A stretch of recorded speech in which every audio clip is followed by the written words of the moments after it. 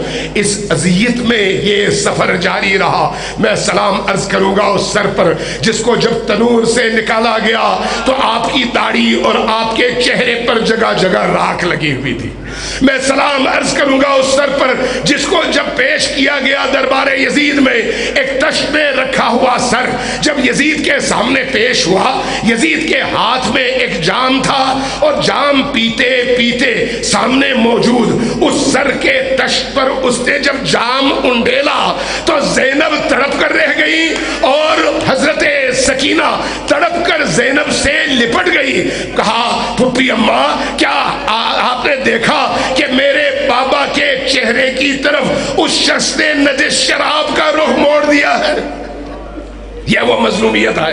میں سلام عرض کروں گا اس سر پر جب یہی سر کوفہ شام کے زندان میں طلب کیا گیا تو ایک معصوم سی بچی زندگی کی آخری سانسیں لے رہی تھی اور بابا بابا پکار رہی تھی. جب پوچھا گیا تو بتایا گیا کہ یہ سکینہ ہے اور بابا کا سر چاہیے. اب کیا ہوا؟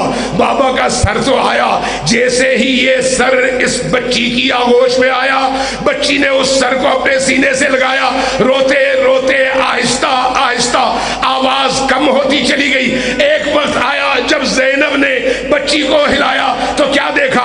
بچی بھی بابا کی بارگاہ میں پہنچ چکی. انا للہ و انا الیہ راجعون وسيعلم الذين ظلموا أي منقلب ينقلبون.